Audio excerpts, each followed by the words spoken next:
What's up, gentlemen and ladies? Welcome to another episode of Project Gentlemen, where here we love to talk about the things that help us win in life. And today we will be talking about some of the best options for the subcompact crossover segment, which is really great. Like I always say, high ground clearance and that kind of small SUV form factor. Just a few months ago, you guys have supported really well our comparison of the Kia Sonet versus the Toyota Raize, which I believe it's really a great matchup now that the Hyundai Venue is available. So many of you guys have been asking me for my thoughts and opinions on how this newcomer can put up a good fight against two of the best matchup that has ever been created just a few months ago. So fasten your seatbelts, just sit back, relax, and enjoy. Here we go.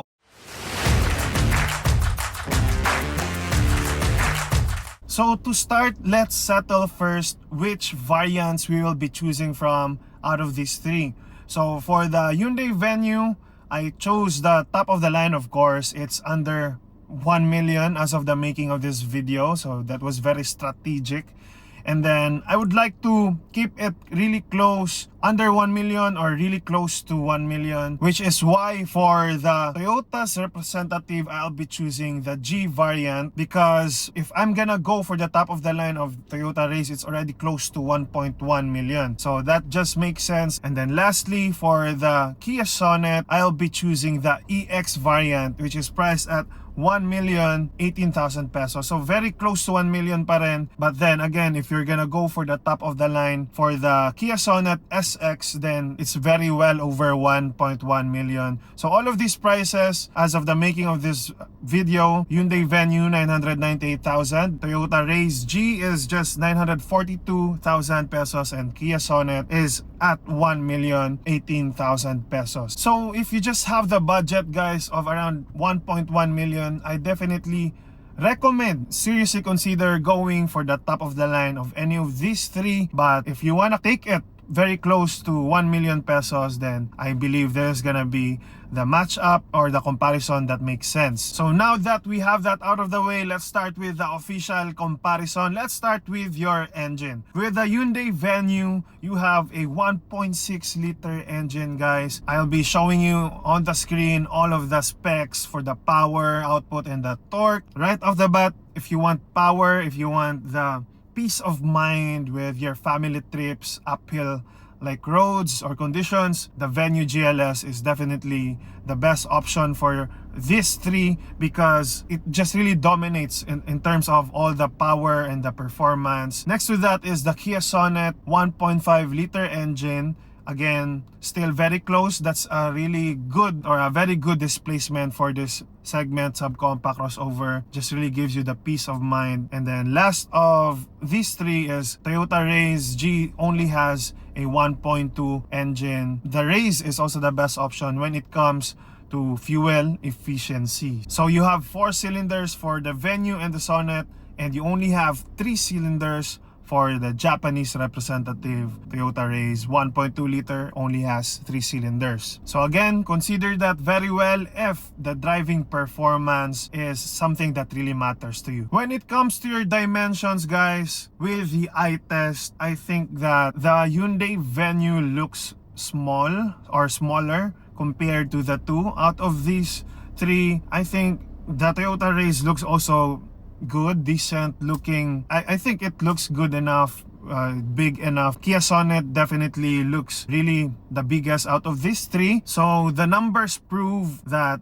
what I just mentioned is true. Kia Sonet really dominates the aspect of the size and maybe comfortability, especially if you're someone who really likes bigger looks and bigger interior. Then for your ground clearance, you have 170 millimeters only for the Venue GLS. You have 200 millimeters for Toyota Raize G, and you have 205 millimeters for your Kia Sonet. So again, with the ground clearance and overall dimension, Kia Sonet is your best option with this regard. For your headlights, I can honestly say that this is kind of a deal breaker for me. I really prefer LED headlights. So good news, you have that for Kia Sonet and the Toyota Raize G, and you only have, unfortunately, halogen headlights for your Hyundai Venue. At least you have LED DRLs for the Hyundai Venue, Raize G, and Kia Sonet EX. So at least, but you don't have again a fog lamp for the Hyundai Venue GLS, and you will have it for the Raize G and Kia Sonet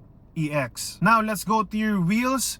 Out of these three naman, bumawi si Hyundai Venue GLS because it is the only one who has a 17-inch tas two-tone alloy wheels ka pa. I really like the design of the wheels for the Venue GLS, so that's really good. And then Toyota Raize G naman only has a 16-inch monotone lang yung kanyang wheels. So if you want the two-tone, you're gonna go for the turbo, top of the line. For the Sonet EX, you have the two-tone as well.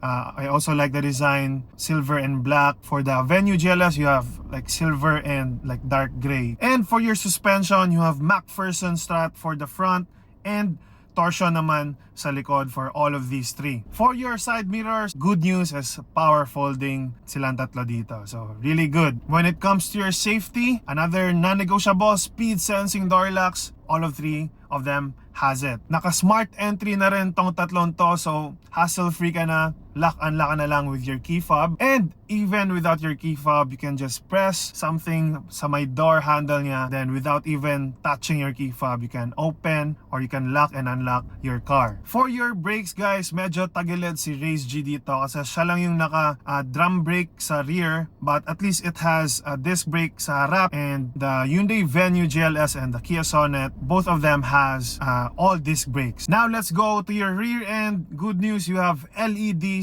for your taillight for the Venue GLS and the Raize. Kia Sonet is very special because not just LED but light bar. So out of these three, siya yung pinaka-modern si Kia Sonet EX. And then for your antenna guys, it's a bit minor lang naman, but still for the aesthetics, para sa akin, medyo a little bit important. So shark fin antenna for your Kia Sonet EX and Raize G. Then you only have pole type antenna for your Venue GLS. And then at least, ito yung pinaka non-negotiable talaga para sa akin.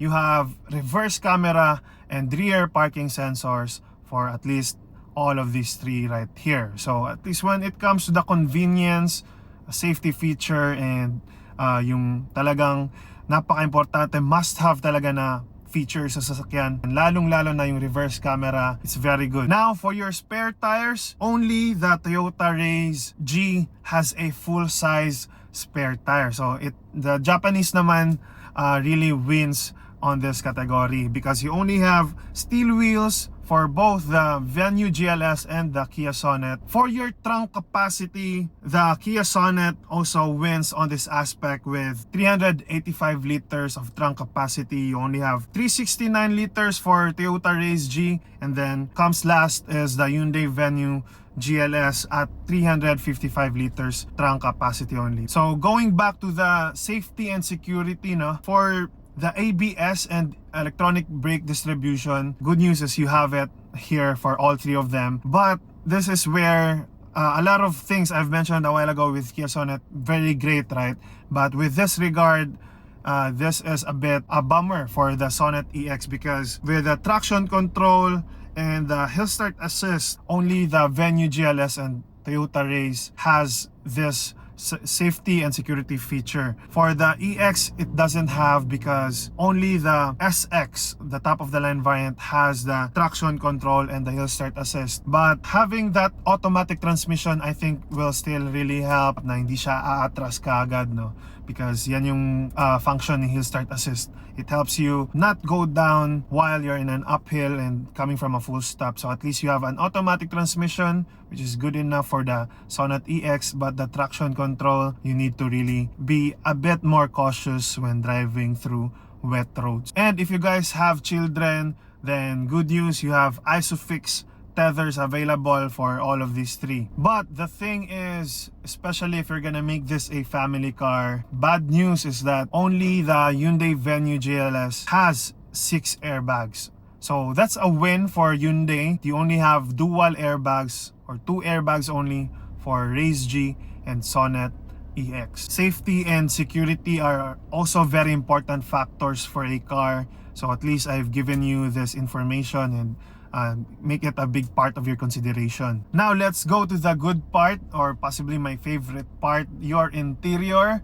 So when you get inside, so what do you have at least for the features? You have push start button naman for all of these three, which is also kind of a very important factor for me. So good news, you have the push start. So even for the top of the line Venue GLS, you only have fabric. So at least pag sinabing leather naman, dito naman bumawi si Hyundai Venue and si Toyota Raize G, kasi both of them has leather steering wheels. Sonet EX only has urethane. Si Venue GLS tilt and telescopic yung kanyang steering wheels. And then another factor for me is a fully digital instrument cluster or instrument panel.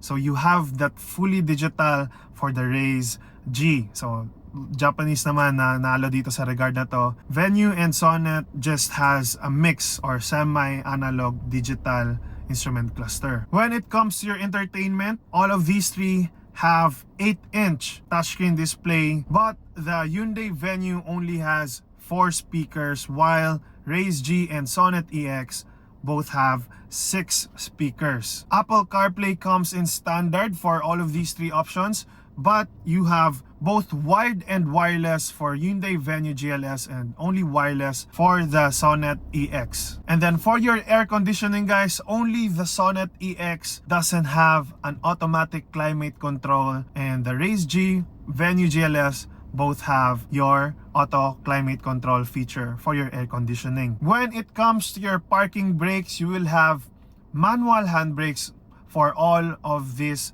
three right here. And then lastly, for your perks as a driver, or here at the front row, you have wireless charging only for the Sonet EX. So now let's go over to your second row or your back seat as we know it. This is something that is also a bit of a deal breaker for me, especially I've experienced it with our Toyota Vios na wala siyang AC vents. So now if I'm gonna buy a new car, I want an AC vent sa second row. So only Sonet EX has that, unfortunately. You don't have it for Raize G and Venue GLS. So consider that very well if you're a family na palaging marami kayo. And then comes with the AC vents are your charging ports. So when it comes to the toys, really, the Sonet EX is really spoiling all of their fans or all of their potential buyers. No charging ports for Venue GLS and Raize G, but at least you have a center armrest. When it comes to still the toys at the back, you have center armrest for your second row with the Sonet EX and the Raize G. The Venue GLS really is you will feel that it really doesn't have a lot of the bells and whistles to your backseat. So let's talk about my final verdict or final thoughts natin dito sa comparison na to, no? If ako lang yung papipiliin, let's talk about first the exterior, because I always tell you that no matter ano yung features na meron ka, specs, but if you're not happy with the looks, talagang possible magsisisi ka pagka, you know, pinarada mo na yung sasakyan and then tititigan mo, diba? So when it comes to the looks, I really think that for me, Sonet is my favorite out of these three. Again, I think I've made it obvious naman if you've been following for quite a while how much I really am a fan of the Kia Sonet. So even with the EX mid variant, still it's really a great option. Sasabihin ko na kagad, Sonet EX possibly would be my top choice out of these three, with a combination of the looks and the interior looks then and features pa. So when it comes to the overall package, I think the Sonet is really what I really like. But again, sayang lang talaga yung mga safety features din, no? Looks, Venue GLS, looks like a mini Creta, yung lumang design ni Creta, no? So that really is something that I really liked about the Venue. But if you guys saw the design of the Venue on other countries, it's a bit different here. So this is just an honest take. I would rather have the Raize G when it comes to the looks or what makes me happy tignan yung sasakyan. So that's just for me. But bumawi naman para sa akin si Venue GLS with the interior. Sobrang ganda ng interior. like I said, I think I like it better than the Toyota Raize G. That's also an important factor kasi pag nasa loob ka na rin ng sasakyan, ang ganda lang talaga ng feeling and ng build quality ni Venue. So that's the part that makes it difficult if I'm gonna have to choose from between the two, Raize G and Venue GLS. So if I had to decide, the 1.6 liter engine is also a great specification or aspect. So maybe if I'll have to choose talaga, no, maybe I'll really go for the Venue GLS na lang siguro as my top 2. Okay? And then yun, Raize is also a great option.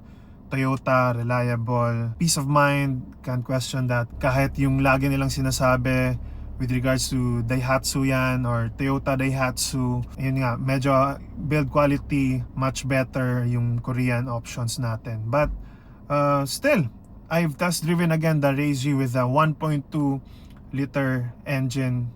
It's satisfactory enough naman sa akin. Maharurot din naman. Hindi naman natin kailangan talaga ng di ba? Rat-rat. So safety lang, takbong pogi, get your family into safety anytime, anywhere. So I guess that's my overall thoughts for this comparison. So napakagandang match up between these three. May mga strengths and weaknesses. I would love to know, guys, your thoughts naman in the comments. I appreciate so much all of the brainstorming and all of the throwing of the ideas and perspectives. So I really had a great time making this video, and I hope you did as well. So if you did, consider to like, share, subscribe, comment your thoughts below. This has been Ronnie with Project Gentleman, reminding you that regardless of whichever option you choose today, God loves you, that He sent His one and only Son, that if you believe in Him, you'll not perish but have eternal life. Thank you so much for watching. I can't wait to see you in the next videos. Ciao.